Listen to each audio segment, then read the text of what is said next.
I'm waiting for Facebook to go live. It's taking a while today. There it is. So today I'd like to share with you about sometimes I hear something 44 times before it clicks. 44 times. 44 times until it clicks. And I'm just giving you a random number because my favorite number is 4. So I don't know if it's really 44 times or maybe it's 14 times. Maybe it's at least 7 times. Hey, Wah. But I've heard this over and over and over. And today it really, really, really clicked with me. Allow me to illustrate. So if you've been following my journey, you know that I've been talking to this naked homeless guy. Hey, Chari. And the naked homeless guy is not an actual homeless guy on the street, although he might as well be. The naked homeless guy is actually in my head. And he will say stuff in passing. He will say stuff like, why are you eating this? You're not hungry. You're going to become fat. He loves to give me a lot of guilt, and he'll be like, oh, your belly is bulging again, or are you sure you should be eating this, or oh, you didn't exercise again today? Really? Oh, really? And the other day I was doing my neurodynamic breath work, which is something I do every Sunday at 12 noon Texas Central Time. And I do it through a platform created by Michael Stone. Michael Stone runs a website called breathworkonline.com. Breathworkonline.com. And he and his girlfriend, they are two amazingly beautiful, kind-hearted, generous souls. And I'm so grateful that I get to be a part of their life. But Michael runs this course, this breathing course, this meditative guided meditation. Hey, RIC 4776. Like, Michael Stone runs this breathing course. He calls it neurodynamic breath work. And what you do is you breathe with your mouth open and you kind of like drop into like a different state of being. You kind of turn off all your default network systems, and then you're carried through an experience by a playlist that Michael Stone put together. And the first few times I did this, I really had zero expectations. I just thought, oh, it's kind of like the Wim Hof method of breathing. You breathe very deeply, your body will get oxygenated, very alkaline, and you start feeling really cold, and then we'll see what happens. So the first time I did it, I had zero expectations. So then I just, my hands became locked up, and then it gathered up all this suppression and all this repressed emotions, and then it released everything. So when it released everything, I was grieving a lot, and I was crying a lot, and I just had this cathartic release of just built up, repressed, suppressed emotions that I've held on since probably when I was kids. Hey, Mary. Hey, Dragon, Mats 567, and Soha Elias. And so the first few times I had zero expectations. I had zero attachment of how it was going to go. And so then I started committing. I started committing to my neurodynamic breath work weekly sessions. That was my new practice. One of the new practices I added in my life was neurodynamic breath work. So every Sunday I would show up at noon and I would do the breathing, and then I would fall into the breath work and I would see what I would see. I would access my highest consciousness. I would see visions. I would get a lot of answers. I got a lot of clarity. Like, it was so powerful. And then all of a sudden, the last few weeks, it became very, very clear that I was actually going to quit my full-time corporate job of 16 years, and I was going to instead focus my time 100% on working my soul elevated life coaching practice / enterprise / empire / all that. My life work, my soul work. Hey, Dawn. 100% of the time. Like, I was going to go full in, go all out, and give it 100%. Not working, not doing this on the side, just doing this 100% of the time. And it was really scary and really daunting. So, as you can imagine, the naked homeless guy started appearing. And I started having conversations with the naked homeless guy again. And, you know, and even though I knew that the naked homeless guy was a figment of my subconsciousness, it was my ego mind, my fear mind, I still engaged in having conversations with him. Like, I was so sure I can rationally, like, talk myself into winning the conversation with this guy. But the thing is, how do you win with crazy? Like, how do you win an argument with someone who is not rational, right? And yet I kept trying. I kept doing this. And I realized that when I started journaling, when I started writing out my thoughts, when I started just processing everything that was going on through my mind every day, when I write out my doubts and my fears and everything, then all of a sudden it became very clear about the kind of thoughts I was having. And when you put stuff on paper, it sometimes looks ridiculous, like so ridiculous, so ridiculous. And, you know, and so I knew the power of journaling. I knew the power of putting on paper into physical form your thoughts. And I knew that if I did this on a regular basis, it was extremely helpful and it was very healing and it was really important.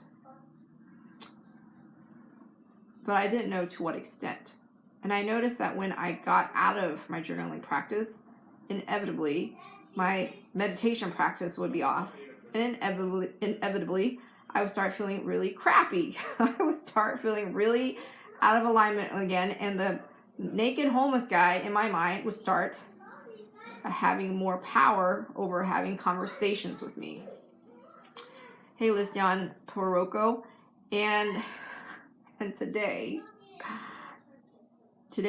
I really got a wonderful gift. So a few days ago, or yesterday, I wrote in my, so the neurodynamic breathwork community that I'm in, there's also a Facebook group where you can write your posts and you talk about stuff. And so I realized that I've done 20 plus weekly sessions with Michael Stone on neurodynamic breathwork.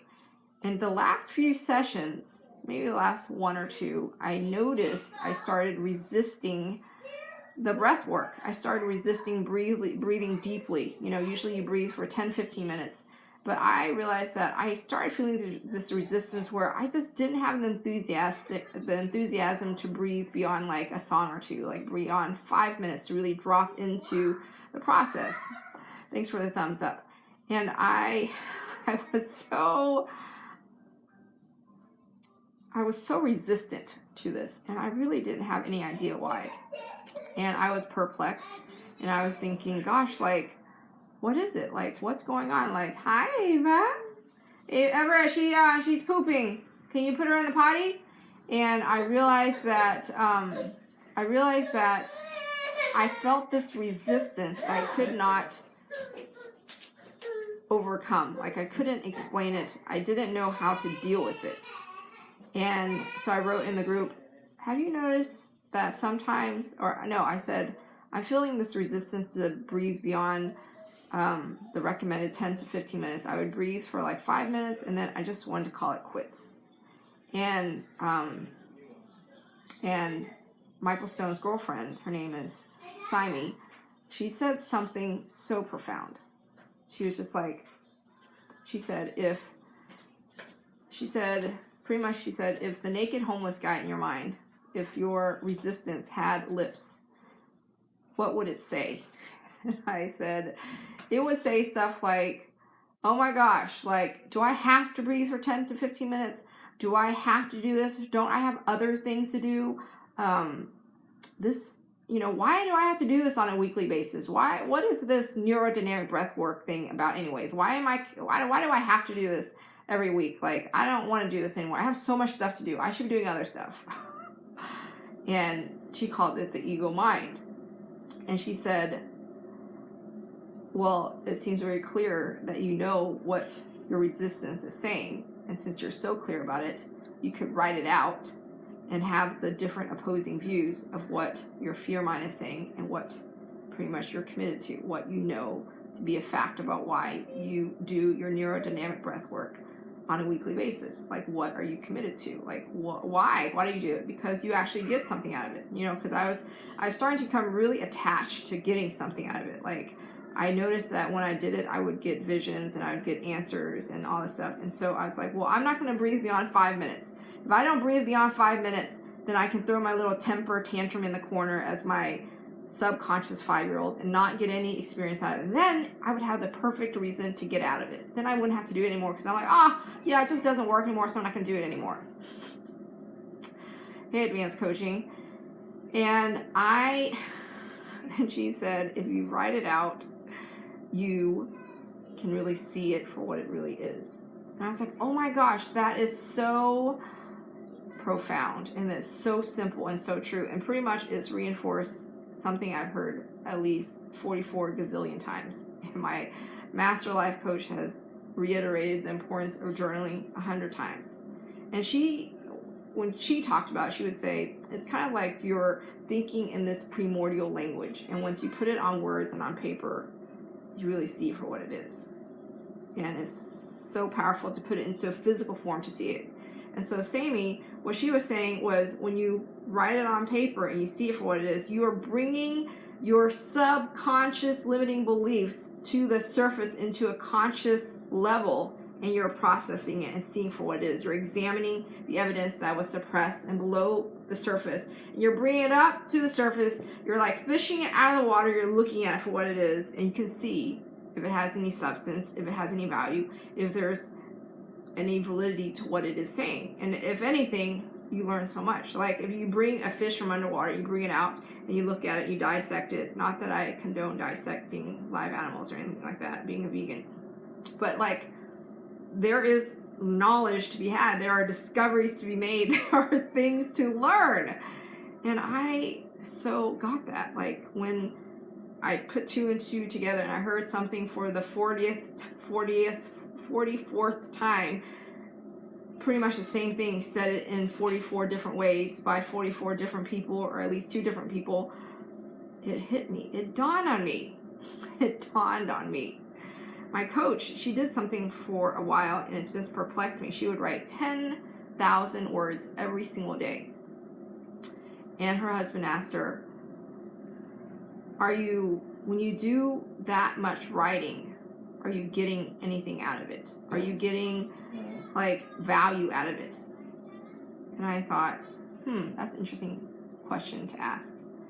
And I had this mission for a while to meditate 4 hours every day. And then I kind of fell off the bandwagon. And now I'm good if I get in at least 2.5 hours a day. Well, the last few days, I've fallen off my journaling practice and I fell off my meditation practice. So this morning, I sat down, and before I went to work, I meditated for a good 30 minutes, maybe an hour.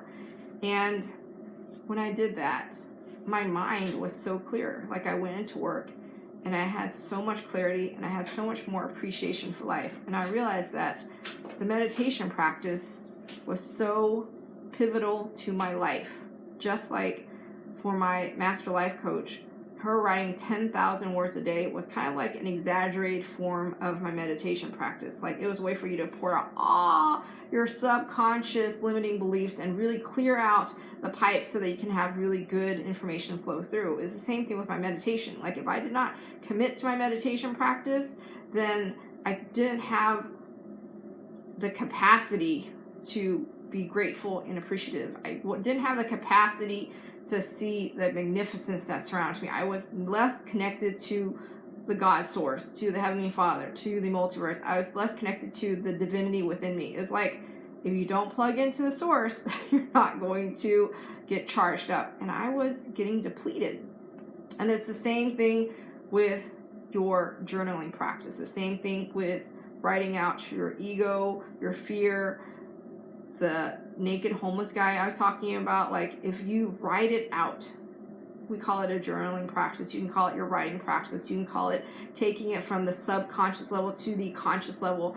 Whatever you call it is one and the same. When you bring it to the surface, when you do this on a regular basis, it's just like your journaling practice, it's just like your breathing practice, just like your neurodynamic breath work practice, it's just like your meditation practice, it's like your exercise practice, it's like there are fasting practices, like all those practices that are important to you, all those habits that you know make a difference in your life, when you commit to doing those on a regular basis, you're actually, hey Tony, you're making room for more space that you're accessing a version of you that you are meant to be.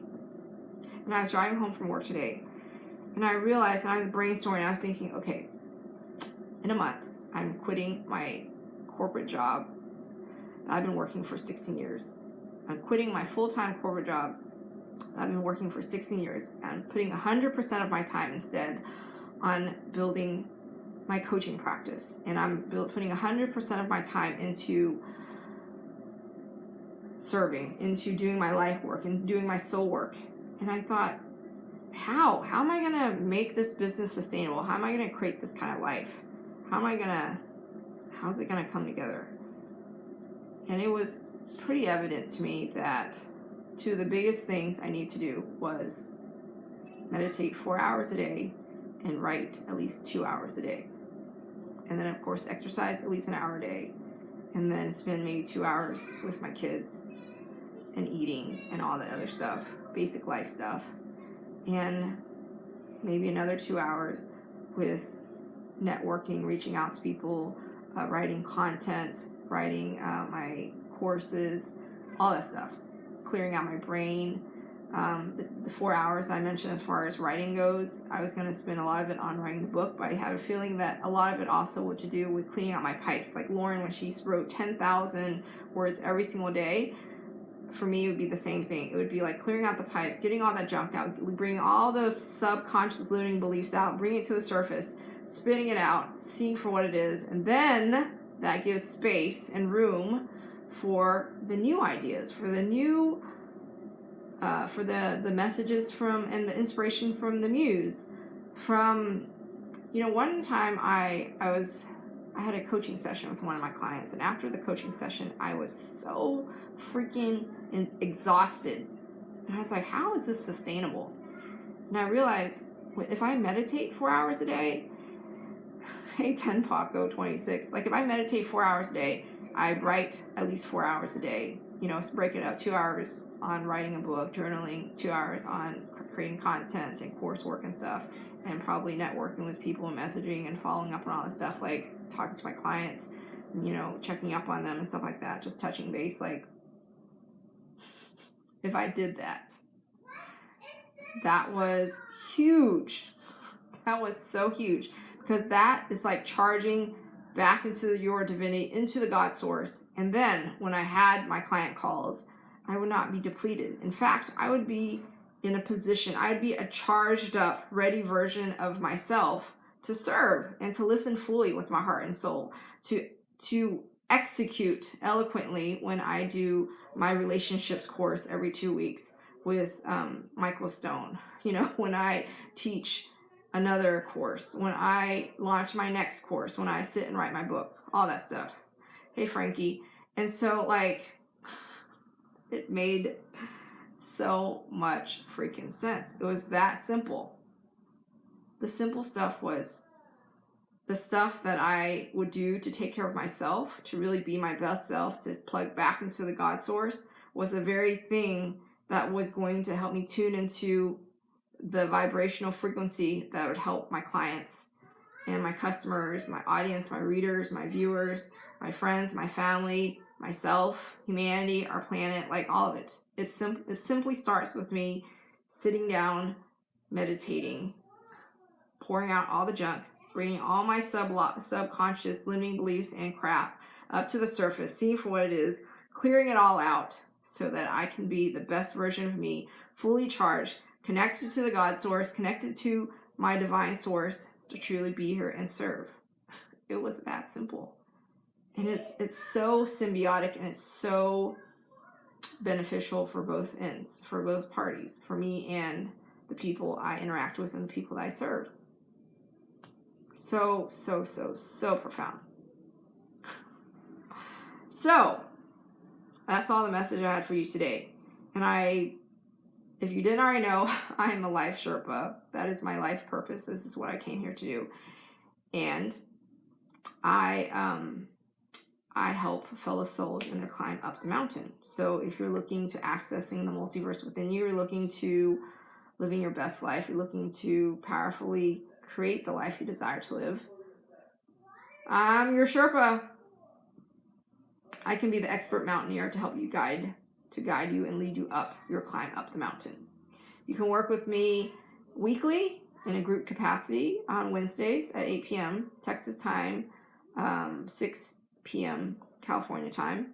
You can take one of my courses. Right now I offer a 28-day transformative money course for $44. You could join and be a subscriber of Michael Stone, his neurodynamic breathwork. And in joining and doing the weekly or daily, however often you desire to do the neurodynamic breathwork practice in your life, you also have access to the relationships course I teach every 2 weeks. Hey, Kyle. And you can work with me on a private capacity if you're looking to hire a life coach in your life. You have all these wonderful tools at your fingertips if you would choose. Thanks, Paco. Amen. So if you are looking to live your most powerful life, you're looking to transform your life deeply, you're looking to build your meditation practice, your fasting practice, your writing practice, your journaling practice, you're looking to have life fulfillment and do your soul work and elevate humanity and our planet, then I can help you do all of that. All of it. You can contact me with, I think my bio, my information's in there. You can also visit my website, soul, S-O-U-L, elevatelife.com. That's it. You can send me a message, obviously through Instagram, Facebook, whatever. I send you love, light, profound clarity, and infinite possibility to create the life you desire to live, one that is aligned with your soul's expansion and growth, always. Always, always, always, always. Sending you lots and lots of love. Here's to you living a soul elevated life, and I will see you tomorrow. Good night, everyone.